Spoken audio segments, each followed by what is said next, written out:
Bom dia, pessoal. A paz do Senhor, tudo bem com vocês? Bem-vindos para mais uma aula da nossa querida EBD. Na aula de hoje a gente vai falar mais um pouquinho sobre o namoro, né? A segunda parte da nossa aula 6, né? Nossa sexta aula. E aí, só para relembrar, eu gostaria de abrir com vocês no versículo-chave da nossa aula, né? Que é em Provérbios 4, 23, né? Que diz o seguinte: sobre tudo que se deve guardar, guarda o seu coração, porque dele procedem as fontes da vida, né? Bom, pessoal, lá na Bíblia, em Gênesis 24, nós temos o exemplo de Isaac e Rebeca. Esse capítulo conta a história de como Rebeca se tornou a esposa de Isaac, né? De como ela foi escolhida, né? Então, como que foi, né? Como que aconteceu isso? Abraão não queria que Isaac, né, o seu filho, se casasse com uma das moças dos cananeus, né? Que era o povo que vivia com eles, né, da onde eles estavam. Então ele não queria que seu filho se casasse com uma dessas moças. Ele queria que seu filho se casasse com uma das moças da sua parentela lá da sua cidade natal. Então, o que ele fez? Ele chamou o seu servo mais antigo e fez ele prometer que não deixaria Isaac se casar com uma das moças dos cananeus. Que ele iria até a sua terra natal e acharia uma moça dentre os seus parentes para se casar com Isaac.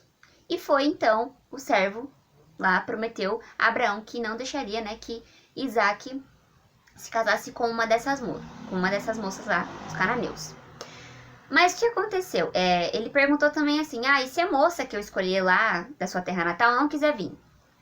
Aí Abraão falou que se essa moça não quisesse vir, o servo estava livre do seu juramento. Então foi lá o servo. O que o servo fez? O servo levou, né? Aqui vamos ler melhor, né? A gente lê. Lá em Gênesis 24, versículo 10, né? A partir do versículo 10, nós vamos ler o seguinte: o servo escolheu 10 camelos de Abraão, levando consigo do que o seu senhor tinha de melhor, e viajou para a Mesopotâmia, para a cidade de Naor.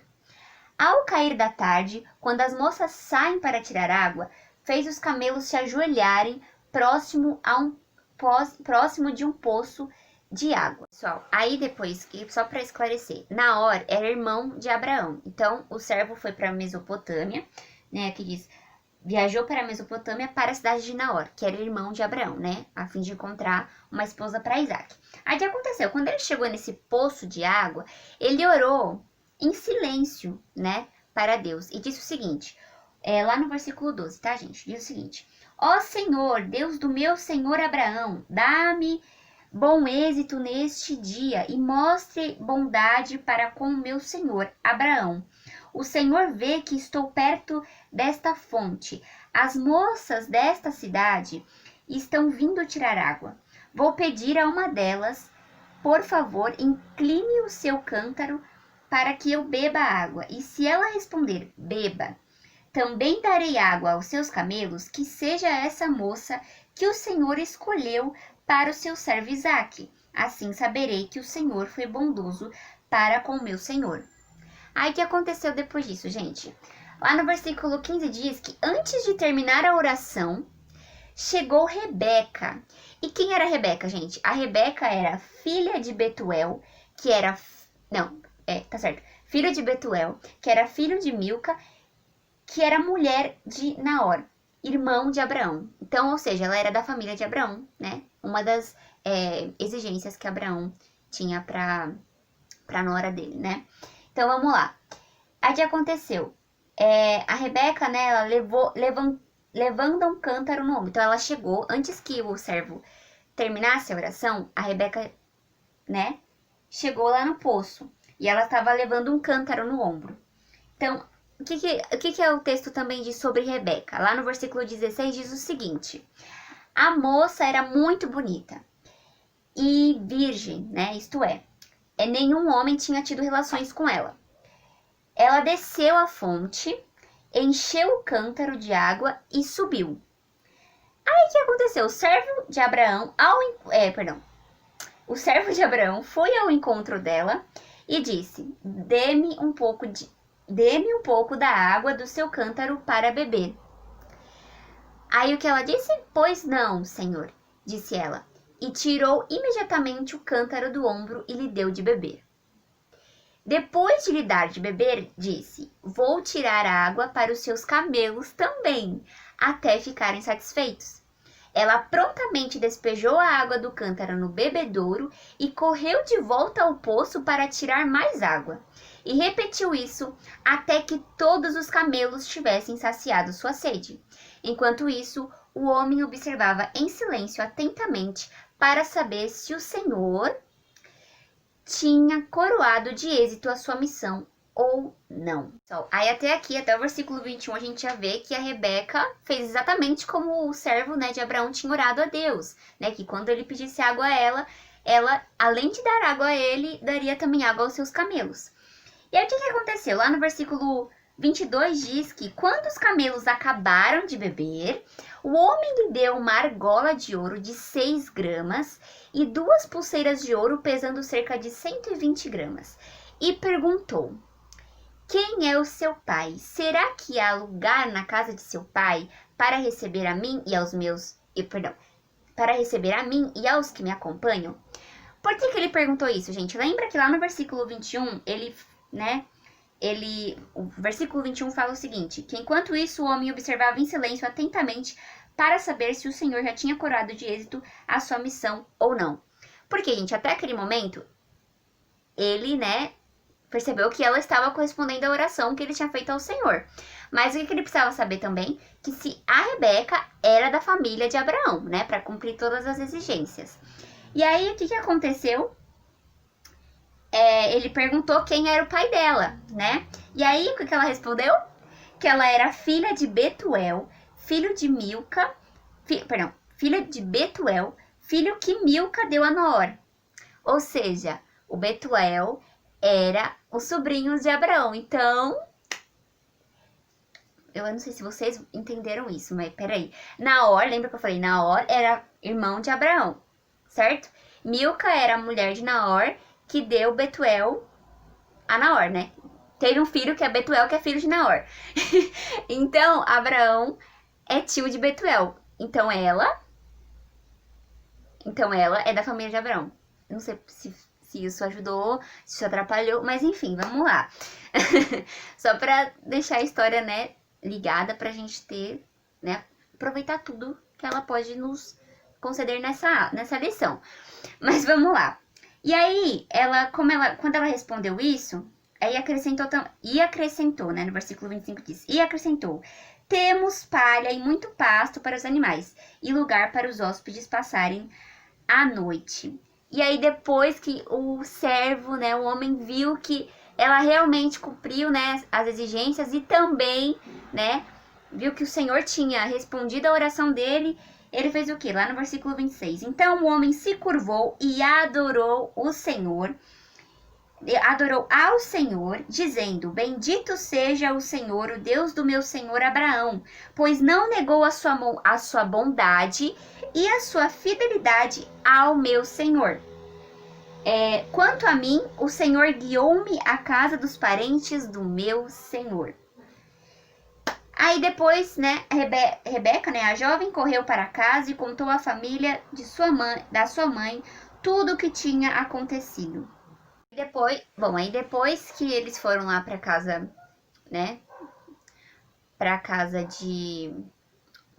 da Rebeca, o servo contou toda a história para a família dela, a família aprovou, a ida dela até onde Abraão estava, até onde Isaac estava, e aí ela se casou com Isaac, ficou com Isaac. Enfim, gente, o que eu gostaria também de trazer para vocês, para que a gente, colocasse toda essa história no contexto do namoro, no contexto, da questão do namoro, por que a gente pode aprender com isso, Até o nosso caso, porque o namoro, como a gente aprendeu na aula passada, leva ao casamento. Então, como essa história pode nos ajudar nessa questão, Então, vamos lá. Vamos alinhar algumas coisas. Abraão casou seu filho quando Isaac estava preparado, Então, ele estava preparado para o quê? Para ter uma família, para ser o chefe da família. E como que ele se preparou? Ele se preparou observando o pai dele, utilizando o pai dele como exemplo, aprendendo, a vida inteira com o pai dele de como era assumir uma família, assumir essas responsabilidades. A segunda coisa é que Isaac também era um homem independente, um homem que tinha condições para, né, para assumir, para ter uma família e tudo mais. Além do que, Abraão, a Bíblia fala lá em Gênesis 25:5, que Abraão deu tudo o que ele tinha para Isaac. E, além disso, uma outra questão que eu gostaria de falar com vocês, que Isaac só casou, sabe com quantos anos? Lá em Gênesis 25:20 diz que Abraão só casou, diz assim, Isaac tinha 40 anos quando se casou com Rebeca. Então, assim, tudo bem, né, que o mundo, né, o contexto era outro, mas para vocês verem que casamento não é algo, né, para se levar de forma imatura, mas sim com muita maturidade e responsabilidade. A revista também traz, tipo, um parêntese sobre essa questão financeira, né? Acredito também que questão de maturidade, né? Porque não é só dinheiro, mas também de responsabilidade e maturidade necessária para assumir e sustentar, né, um relacionamento, um namoro. Se você que realmente quer que seu namoro seja um namoro com propósito, um namoro que agrada a Deus, um namoro que vai te levar a um compromisso sério, um compromisso que vai levar até o casamento, você tem que pensar em todas essas questões, né? Então, vamos lá. Hoje em dia, muitos adolescentes, eles querem namorar, porém, tipo, não tem nem condição emocional, nem condição, tipo, de responsabilidade, nem maturidade suficiente, né? Muito menos financeira para sustentar esse relacionamento. Aí, o que acaba acontecendo? A família, os pais, os responsáveis, tem que ficar, né, sustentando o relacionamento, né? E, pessoal, a nossa revista traz uma pergunta pra gente refletir, né? Afinal, de quem que é o namorado ou a namorada? Pessoal, aí voltando para a história de Isaac e Rebeca, nós vemos que Rebeca foi escolhida debaixo de oração e sob a direção de Deus. Tudo, né, se você observar nas circunstâncias de como os fatos aconteceram, tudo apontava para a aprovação de Deus, né, e direção dele. E aí, o que acontece? O que eu gostaria de trazer para vocês, né? O que a gente pode tirar dessa história, dessa situação? Que para encontrar a pessoa ideal para você, ore, busque a direção de Deus, né? Busque um relacionamento com Deus, né? Porque Ele certamente vai te direcionar, providenciará uma pessoa que está de acordo com a vontade dEle, com os propósitos que Ele tem para você. Até porque Ele quer o melhor para você, né? Então a gente não pode esquecer disso. Orar e buscar em Deus, né? Buscar a direção dele em todas as áreas da nossa vida, não somente no relacionamento. Então a gente vai agora para o nosso próximo tópico, que é o seguinte: como deve ser o namoro, né? Como deve ser o namoro cristão. O namoro cristão não pode ter fornicação. Paloma, o que é fornicação? Fornicação, gente, é quando as pessoas que ainda não se casaram têm relações sexuais. Isso é errado, isso não está de acordo com a vontade de Deus. Por quê? Porque a relação sexual, ela foi criada para o casamento, né? Quando duas pessoas estão casadas. Porque nessa fase da sua vida, a sua relação sexual é liberada, né? Tanto que seja com a pessoa com que você casou, sem terceiros, sem outras pessoas. Você e a pessoa que você está casado, ok? Por isso, é preciso que você vigie, né? O que é vigiar? É tomar cuidado para você não fazer coisa errada. Ou seja, quando a circunstância, quando a situação está apontando para que vai acontecer coisa errada, você vigia. O que você vai fazer? Você vai fugir dessa situação, né? Então, tipo, por exemplo, eu namoro uma pessoa, eu não vou ficar sozinha com a pessoa, né, viajar sozinha com a pessoa, dormir no mesmo quarto que a pessoa. Mas a gente não vai fazer nada. O que é vigiar? Tomar cuidado, né? Porque a gente não deve se basear somente na nossa sabedoria, mas sim, né, vigiar, porque Deus sabe de todas as coisas, e sim se basear na sabedoria de Deus. Então, não fique achando que você é o forte, que você não erra, né? A Bíblia fala para que aquele que está de pé tome cuidado para que não caia. Então, toma cuidado, vigie, tá? Sabe?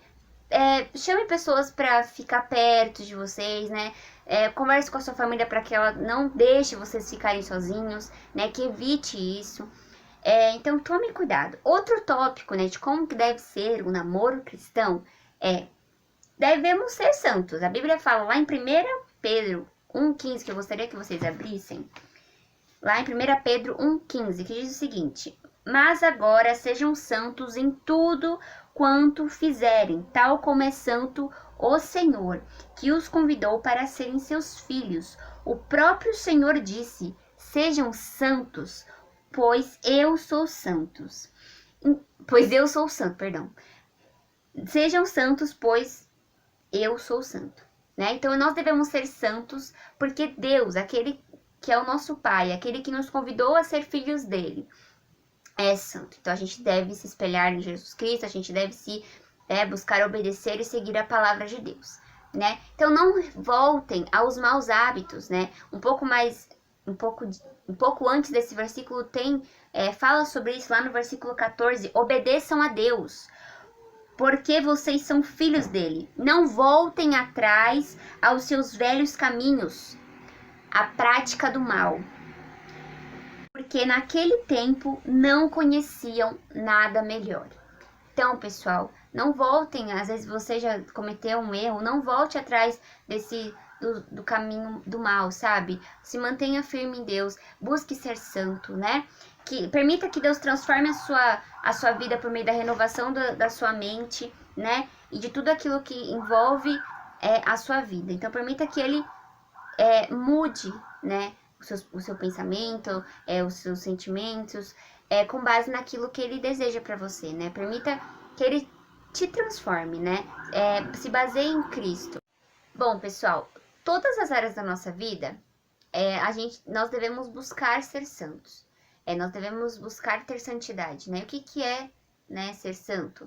É buscar obedecer a Deus, buscar obedecer a palavra de Deus, buscar andar no caminho de Deus para nossas vidas.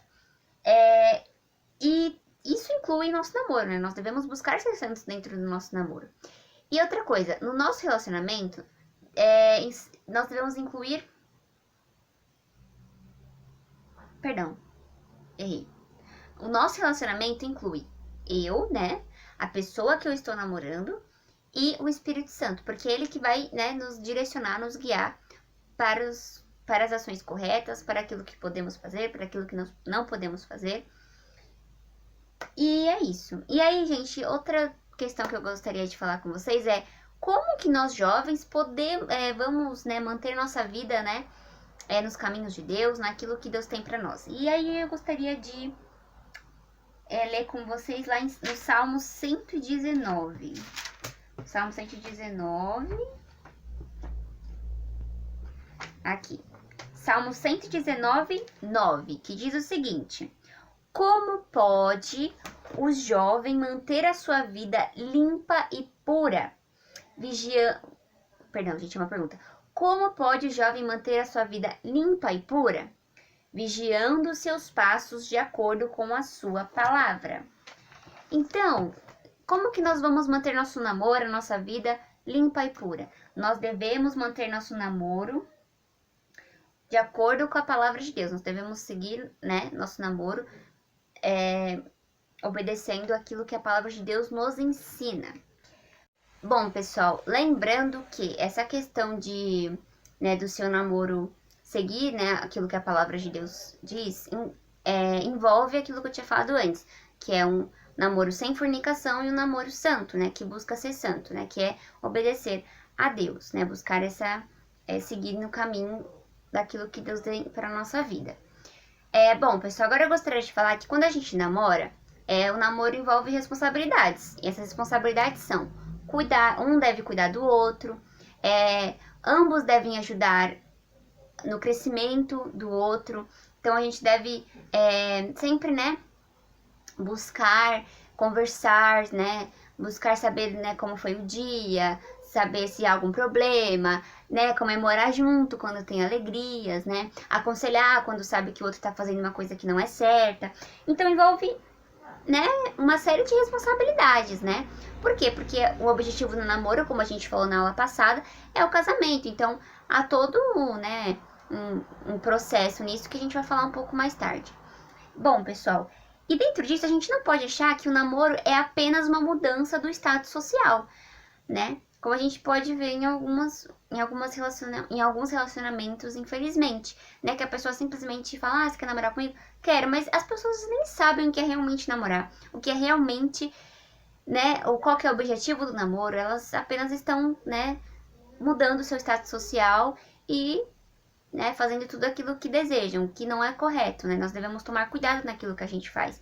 Lembra que a gente falou na aula passada que toda decisão tem uma consequência, né? A gente, inclusive, já falou sobre decisões, sobre escolhas, né? Nas nossas aulas. Se você ainda não assistiu as outras aulas, né?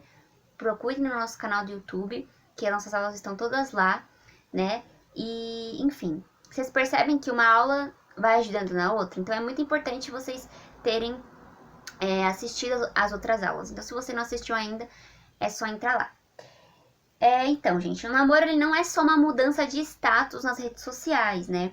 Então, não perca o seu tempo com namoros baseados em status ou namoros baseados em pressão social. O que é pressão social, gente? Pais, família, né? Família em geral. Mãe, pai, família.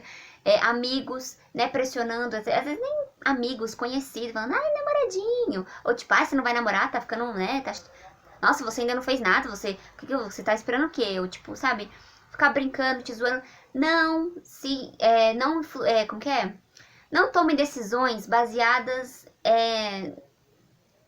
em estresse, né? Porque você tá irritado que as pessoas estão te pressionando muito pra isso, ou tá cansado de brincadeirinhas na escola, né? De primos ou amigos, assim, que vêm ficar, né, falando com você, que você deve fazer isso ou aquilo. Então, tome a sua decisão baseada naquilo que Deus tem pra você. Ore a Deus, né? Para que, como, né, o servo lá que quis, né, cumprir a sua promessa a Abraão, orou pedindo a Deus, né, uma pessoa, uma direção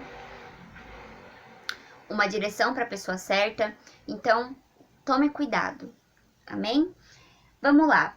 Então, o que eu falei para vocês não perderem seu tempo e muito menos, gente, não desperdiça o tempo do outro com o qual você quer namorar sem os propósitos corretos, né? Sem a intenção correta. Então, não desperdice o seu tempo. Às vezes, a gente acha que não é desperdício de tempo. É sim, gente, porque o tempo que você está gastando, né, no namoro, às vezes até fingido, namoro que é só pra mostrar pros outros que você tá namorando, você poderia estar investindo em coisas mais edificantes, nos seus estudos, no seu relacionamento com Deus principalmente, né? Então, não foque em namoro se não é o momento certo, se você tem outras prioridades na sua vida. Amém?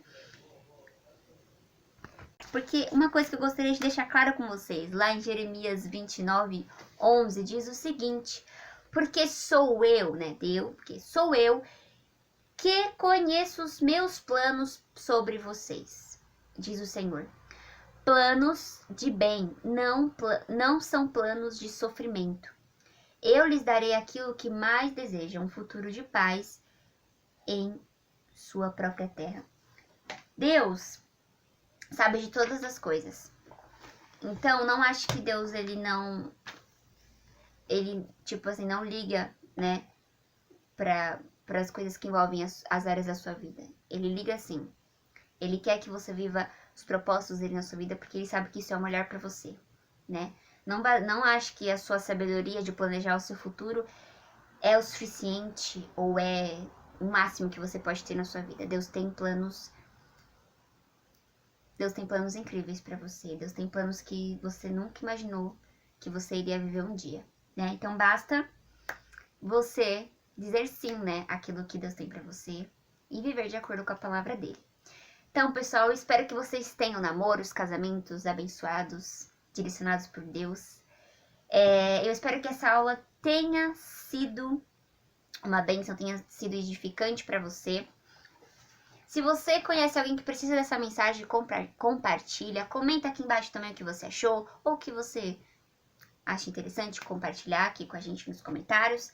E eu gostaria só de terminar com uma frasezinha aqui que eu achei interessante aqui da nossa revista, né? Que diz: valorize seu corpo e seu coração. Entregue-os nas mãos de Deus e saiba que o que vem dele não ferirá você. O que vem do Senhor, no tempo dele, é o melhor. Então, pessoal, espero vocês para a próxima aula. Nós vamos para a 7ª lição. Não percam, ok? E fiquem ligados, né, nas programações da nossa igreja. É só entrar no nosso canal também para ver, né? É o que tem acontecido por lá. E, pessoal, até mais, até a semana que vem. Que vocês tenham uma semana incrível, abençoada. Que vocês sejam guardados por Deus.